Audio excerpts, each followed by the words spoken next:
Welcome to the Get More Success Show. He's a guy who never measured a man's success by the size of his what? Let's get ready to rumble! It's showtime. Showtime. Showtime. It's showtime. Showtime! Let's go! And now, here is your host, Wawick Merry. Welcome back to another episode of Getting More Success. Now today, I hope you're feeling fit. I hope you're feeling healthy because we have an ultra runner with us today. And it gives me a great pleasure to have my friend Richard Bowles on the line. Richard, welcome. Wawick Merry. Do you know, I hate the word ultra. It reminds me of washing detergent. Okay, so let's no longer an ultra runner. You're a mega runner. You're an insane runner. You're a man who runs distances that people are too scared to drive. So give us an example. What's the longest distance you've run? Well, let's put it into context. I like to call myself an adventure runner. So I run mountain trails that span entire nations. So that's anything from 1,000 to 5,500 kilometers in length. So I run on average about 2 marathons a day. And to put that into some perspective, I guess, if you're in Melbourne, that's like running from the CBD to Frankston and back every single day. Chuck a few mountains in there, and it kind of starts to paint a bit of a picture of the kind of running that I do. It's to me, it's insane. But then again, everyone does something different. And I suppose that leads into the question I like to ask people, because everyone has a different definition. How do you define success? It's a good word, isn't it? It's a good word. I think success is growth. I think it's growth, progress, development. I think that success is a feeling. And I think most people get it confused as being something, like the goal itself. And I think once you get to the goal, does that make you successful, or do you open your eyes to the next thing? So I think, yeah, it's about growing. And if we're not growing, then we don't feel successful. And I've kind of experienced that myself recently. I've had some dark patches in my life, in my work.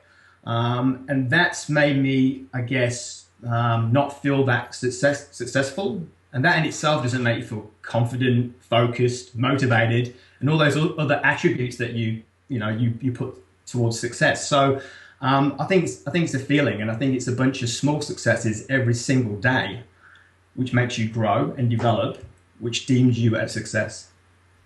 Okay. So I'm really interested in your adventure running, because you and I have had conversations before. You've done things like run around an active volcano. You've run up mountains that others just want to climb, and you run up and over through snowstorms and blizzards. You've run essentially the distance like from Melbourne to Cairns. You've done some out there kind of things. So what got you started? At what stage did you go, I know, I'll run 5,000 kilometers? Yeah, well, you don't dream that up. Like, you just don't. If you dream things like that up, you need to go and see somebody. But this is the whole idea of what I'm just speaking about, is that, it's development for me. It started off with a run around the block. And who would have thought, 5 years later, I'd be running, the length of continents. Like, it's pretty crazy, right? So it started with a run around the block. A guy wanting to shed a few kilos, who was in a corporate sales career, lots of eating and drinking and all the stuff that goes with that. And I just needed to lose some weight. And it really just started with this jogging around the block twice a week. And literally maybe a kilometer each time, From that, it goes to a 5K fun run, a 10K. And then I decided that I'd run a marathon, and they said to me, if you run a marathon, it will change your life. I was like, whatever, So I ran my first marathon back, would have been maybe 10 years ago. And I crossed the finish line. I remember thinking, it's not changed my life. I feel exactly the same. But it's not until now that I realized what that statement meant, is that it's completely changed my life. This is my career. This is what I do for work. I go around the world and have some amazing experiences, both internally and externally. Right. So give us an example. What are some of the adventure runs that you have done? Well, it actually started for me in running the world's longest mark trail. I thought to myself, if I'm going to do such a thing, then let's just pick the world's longest mark one, right? It just makes sense. So And that happens to be here in Australia. It's called the Bicentennial National Trail. It starts in Hillsville in Victoria and finishes in Cooktown in far north Queensland. So it's the total length of the Great Dividing Range. That's the longest I've ever done to date. I ran a marathon a day for basically half a year. Right? And it's funny because when I look back on that particular run right now, I don't deem myself successful at it because these days I run twice the distance over the same amount. Twice the distance each day over the same amount of time. And I see, so that's kind of that growth and development thing. From there, I went over to New Zealand. There's a trail there that goes through the mountains, another 3,054 kilometers. I went to Israel, around the Israel's National Trail, which had its own complications, trying to run through a war zone, essentially. I was going to say, there was bullets involved in that one, wasn't there? On the first day, actually, Warwick, there was literally, like, woo, boom, missiles flying over my head on day one. Then you question yourself, so what am I doing here? Like, well, did you know that was going to be the case? Did you know that it was an active war zone? Maybe they put on the fireworks for me, I don't know, but I kind of, no, I didn't. I didn't. And I was in the middle of the desert, and I thought, well, I've either got to turn around and go back or just carry on ahead, and I just carried on. And it never happened again, right. Until I was chased by a tank, and the stories go on. But, yeah. From there, what else did I do? I've been there, but you mentioned the volcano. That was in Sumatra. Ran across the northern tip of Sumatra. Around an active volcano. That was probably one of the most ridiculous things I've ever done in my career. What else? Did your shoes melt? Like, was it that hot that your shoes the rubber was melting? Or look, there was literally stones the size of cricket balls falling out of the sky. Like, it was crazy. Like, we had to take some shelter under some old corrugated iron or something, if I remember rightly. But it just did what a cool experience, you know. And I literally did that just to gain some attention, and it worked. Like, look at this idiot running around an exploding volcano. So for me, it was purely just an attention exercise. So I've literally been all around the world. I mean, even in Australia, I've done a couple of big trails here in Australia, apart from the Bicentennial, the Hyson Trail over in South Australia. That's 1,200 kilometers long in 14 days. So that's kind of the level I'm at now, is that I'm doing this like 1,200 kilometer kind of runs in a 14-day period, right. Which is extreme in itself. Yeah. And because the interesting thing is, and you and I have had this discussion on several occasions, you actually don't like running. Isn't that funny? It's like, so you're running a couple of marathons a day. So we're talking about 100 kilometers a day. Yeah. And you don't like running. So just run me through that. Like, how does that work? I don't think anybody, any runner that tells me I love running, I wish I could do what you go and do. It's like, nah, no one loves running, right? Fun run? Like, where's the fun in that, right? So running itself, it makes you sweat, yuck. You chafe. Yep, I said that word. You're out of breath. There's all those, it's uncomfortable. Like, as soon as I leave the front door each morning to go out for my run, I can't wait until it's over. It's only when it's over that I go, this is why I do it. It's an amazing experience. So the actual activity of running, I do not enjoy at all. And I guess that leads into, the whole pain, discomfort, fear kind of area. It's like every day when I go out there to run, I experience all those things: discomfort, pain, physically, mentally, but they're really on your side. Like, I think if we can look at them as a good thing and areas where we need to grow and develop, then they're kind of a good thing. So through the activity of running, which I hate so much, like paperwork, like emails, like accounting stuff, hate all of that too. But you learn stuff and you grow and develop and you move forward. And I think that's what I like about running.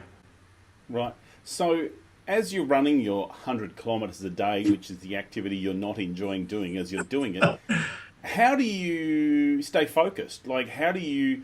Because, like, running 100K, you like, that's 8 hours of running, yeah? Something like that? Or that sometimes. The thing is, the trail dictates how long I'm going to be out there for. Right, so you know, uphill, down, through rivers, you know, all over the place. So how do you maintain the focus? How do you maintain I've still got to put another foot in front of the other and do it at speed because otherwise I'm going to be here forever? Yeah, yeah, well, it's tough, right? Well, for me, it's about being in the moment. I think to be focused is just me being in the moment. And I think what I'm trying to say there is that a lot of people always ask me, what do you think about? Or what do you think about when you're out there for 8, 12 hours a day, solo in the wilderness? And I'm not thinking about saving the world or what I'm going to do next. I'm literally thinking about the activity at hand. Like, do I need to eat now? Do I need to drink now? Have I taken a wrong turn on a 5,500 kilometer run? You don't want to take a wrong turn. All sorts of things. Am I breathing? Am I chafing? Am I feeling okay? All those things are going through my mind constantly throughout the day. It just repeats and repeats and repeats. And that's just being in the moment and purely focused on the activity at hand. But when I've lost that in the moment connection with what I'm doing, or not be focused, if we like, I've literally nearly lost my life. I got blown, well, I didn't blown, I tripped off the top of a mountain in New Zealand and tumbled literally 80 meters, only to be saved by 2 rocks that sort of latched onto my backpack, and my legs were hanging off the edge of a cliff. And the only reason that happened is because I didn't think about what I was doing, and I was thinking about all the things I'd rather be doing. So I guess the message out there is that it's not about, if you're not focused at the job at hand, what's happening right now, because we can't control the future and the past has been, then if you let things distract you, you just go off course. Now, for me, that was tumbling down a mountainside. For somebody else, it's just going down the wrong path and wasting a whole lot of time, money, and energy going in completely the wrong direction. So I think to be focused, it's just being mindfulness. It's just that mindfulness thing of just being in the moment and not thinking about anything else but right now. Not about the next meeting that's coming up or what you're going to make the kids for dinner tonight or any of those things. It's just what can I do right now? And I think that's focus. Yeah. So how do you come up with the different ideas of locations of where you want to run or the different opportunities? Are you just like, what's going to give me the most attention, or what's the craziest thing that I could do, or what's an interesting place I'd like to go to, or how did you come up with it? I think they find me. They just come. It's like opportunities. They just arise when you start doing stuff. I was contacted recently by a company in Western Australia that wants me to go and run a trail over there. Like, I know of the trail. I've never thought about it before. But just, me being out and about doing stuff just brings up these opportunities where people say, hey, why don't you come and do this? Or have you thought about this? I don't get out a map as much as I have a globe behind me here. I don't spin it and go, right, let's go there. Because that's just torture. I just don't like the thought of that. I'm going to go and run in Japan, what there? So yeah, I think they just find me. And I think all these opportunities find anybody when you're out there just being active and growing and developing yourself, and just striving for more. Things kind of fall on your lap. And for me, that helps me go and do the next phase of my life or my career, set another world record and just move on. It's kind of an exciting thing. So what's the bigger challenge for you, physical or mental? Mental, probably. Actually, mental's a funny one because mentally it destroys me when I get back. That's when really mentally it hurts me. I think I'm that focused and at the job at hand that that's all there is. It's just getting from A to B each day. Of course, there's other things in there like farmers with shotguns and wild dogs and tanks and stuff, but it's just about getting from A to B. So it's kind of mentally it's harder when I get back. Though it's hard because I've sat down, as you know, Wawick, with a whole host of psychologists here in Australia, for anywhere from sports psychology to past life regression, personality experts, just to try and explore my own mind and how I'm able to get from A to B over such a long haul. And it's just really interesting. Like, I'm pretty messed up, I think. You think, he says? It's definitely, they say to me, well, it's purely mental when you're out there. I just don't see it when I'm in it.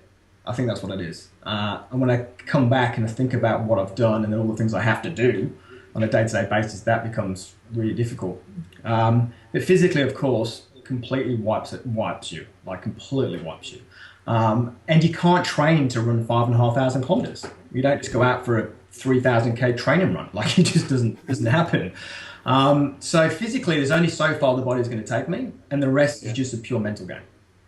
So how do you train for a 5,000 kilometer run? I think life. You know, it's funny. I was running up. There's a big climb in the Dandenongs here in Victoria. I often run up and down, and it's pretty rugged and it's steep in some sections. You kind of on your hands and knees as you get towards the top. And some guy says to me, "Oh, are you training for something?" I said, "Yeah, life, because life's probably the toughest thing ever." It's that's kind of how you train for it. I draw on all the hardship and the bad times and the struggles and the challenges that I've had. Like, that might sound ridiculous, but that's kind of where it's at for me. Like, right. Of course I run, but again, I can't run 50, 60, 80, 100Ks a day just to train. Yeah. It just has to be part of my life, you know, and I go out every morning and maybe knock off 15, 20 kilometers, maybe something a bit longer at the weekend, but I'm not running the distances I do within the project for training itself. Right. So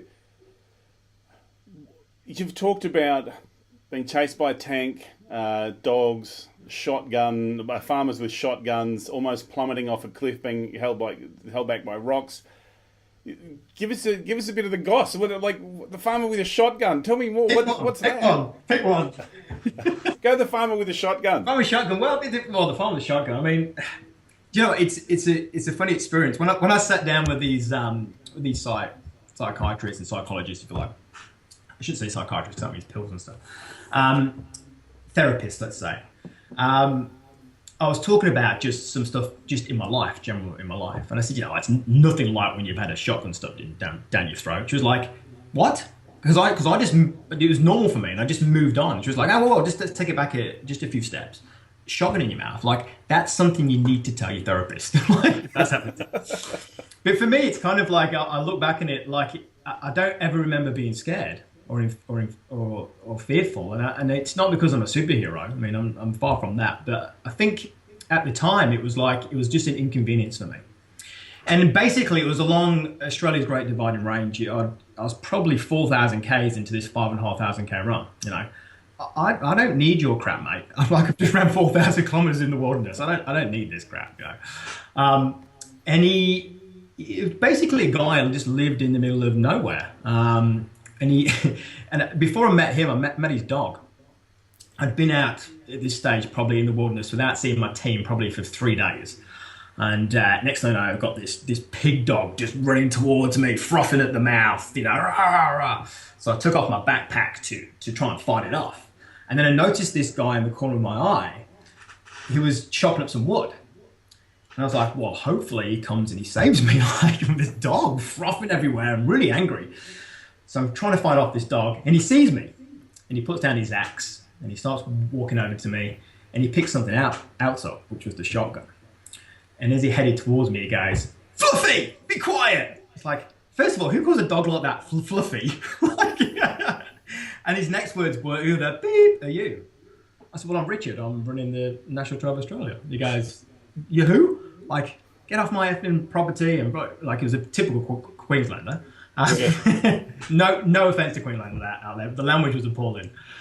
And he just kept putting his shotgun closer and closer and closer to me until he had it literally in the side of my face like this, and just said, you know, and his words were, "I'm going to effing shoot you." And I just said, "Well, I'm doing it for charity."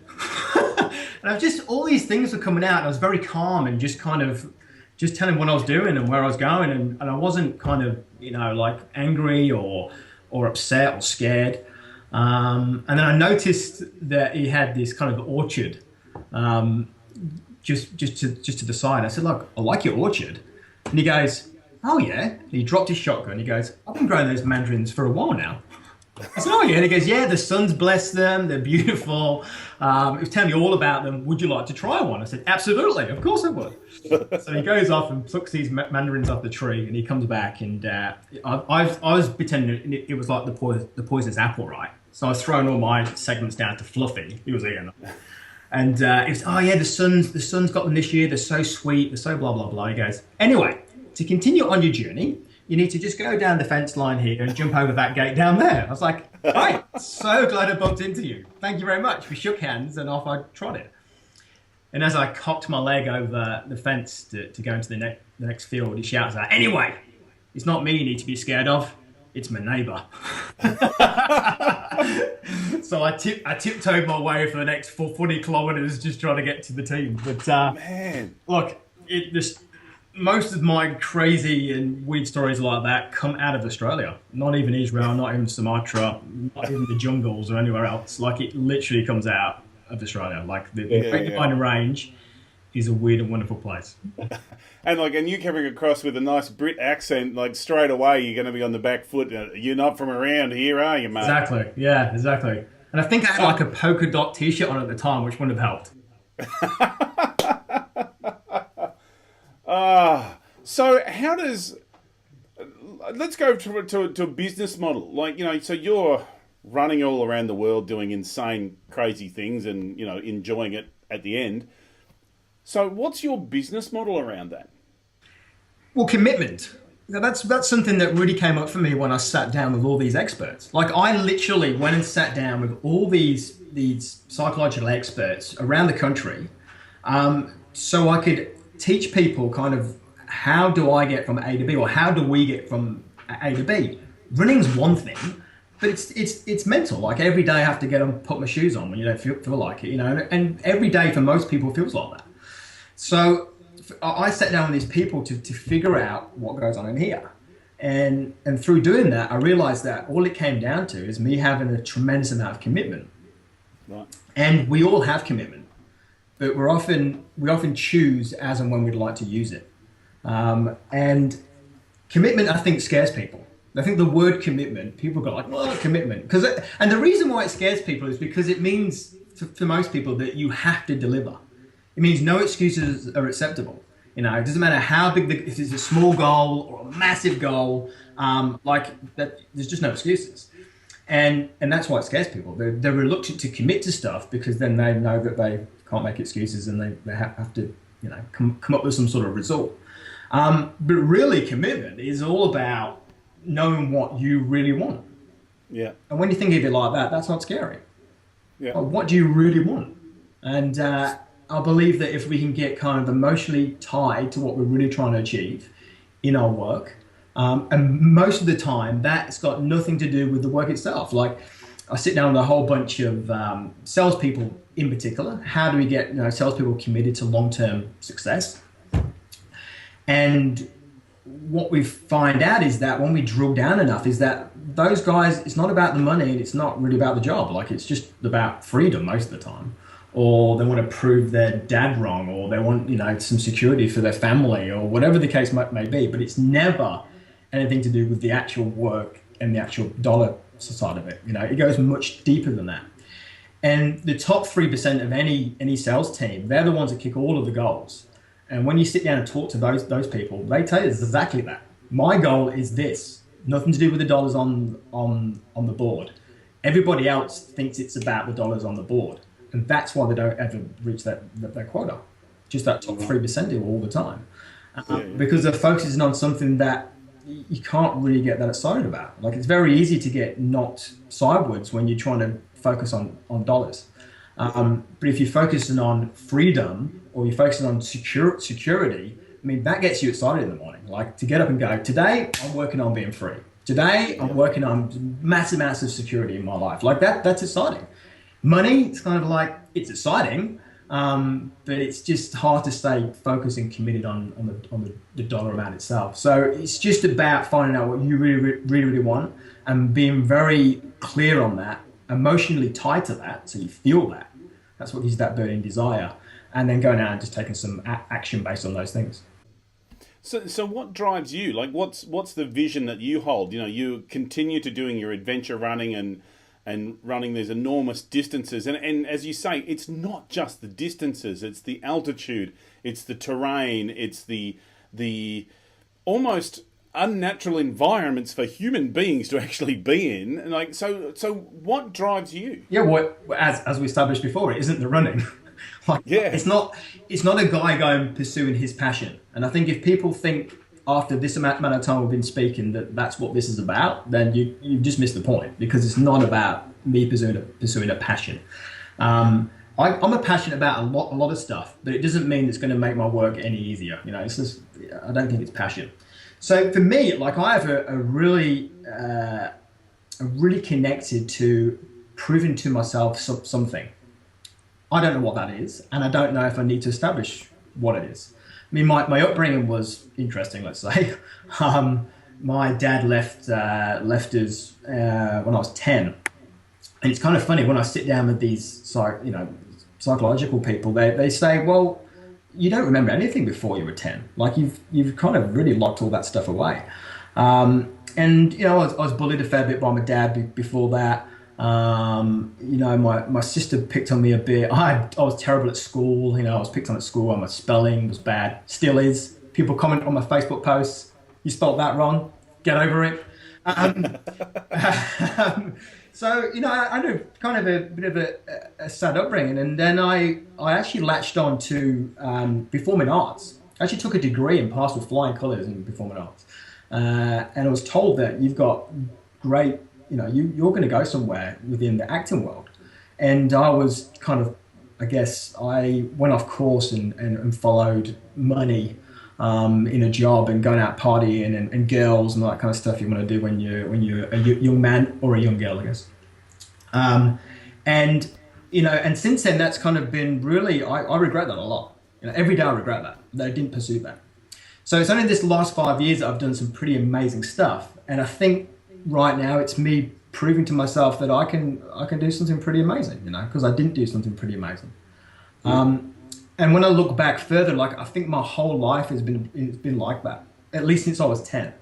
I think the only reason I'm here in Australia is me following that passion. And people say, well, why is that? And I say, because leaving a little village in England to go to the other side of the world as a teenage guy to live solo without your family and friends, I think it's me trying to be somebody and prove to myself that I can do something pretty amazing. And that's kind of where it is for me. So I actually don't know, Warwick, if it will be running moving forward. Could be anything. It doesn't need to be sport even. I don't know where it's going to take me. And I just have faith that all the right things will come my way, and I'll pursue whatever comes along. And at the moment, that still seems to be running.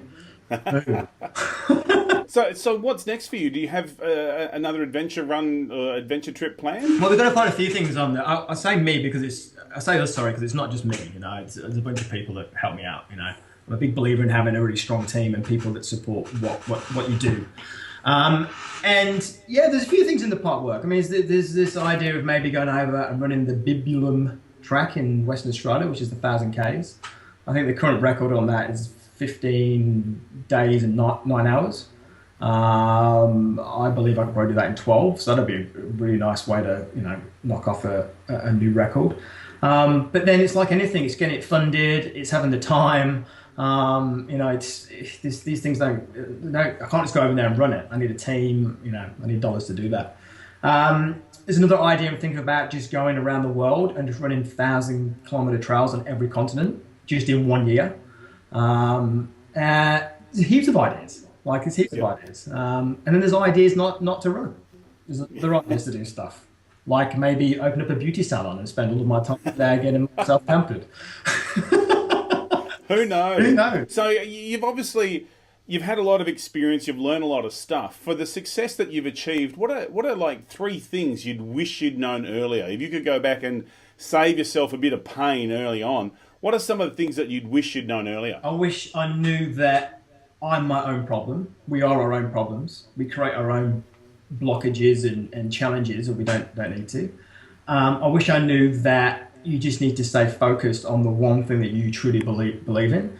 And I think the other one is just exertion. Just like you've just got to put action in. You just got to constantly be active, and that can be running, day after day after day to get to the end point, or on doing emails or whatever you're doing within your work. So I think those three things I've really learned, that we create our own challenges and our own problems. That you should just go and pursue whatever you feel, like that real burning desire, regardless. And just put the whole working together. Yeah, cool. Hey, Richard, fantastic chatting with you today. Thank you so much for your time. If people want to get in touch with you, because obviously you go and work with sales teams and other organisations to help them have their own ultimate adventures. So how do people get in touch with you? Well, can I take a break? Because I'm tired after all that. It's exhausting. It's like just reminiscing about all the things I've done. It's like, oh my God. Whoa. You can contact me directly through my website, which is just my name, richardbowles.com.au. And Bowles is like Camilla Parker Bowles, Bowles, but we're not related. Thank God. So richardbowles.com.au. You can contact me through social media there too. Fantastic. Richard, thank you so much for your time today. Really appreciate it. No worries, Rory. Good to speak with you. You've been watching and listening to the Get More Success show with Wawick Merry. Look forward to having you back again next time. Thanks for listening to the Get More Success show with Wawick Merry. Continue the conversation with other successful people over at getmoresuccess.com. That's where you'll find all the show notes, as well as a link to our Facebook group that we'd love for you to join. Getmoresuccess.com is also where you'll find all the information you need to connect with me, your host, Wawick Merry. Thanks for listening, and we hope you can get more success.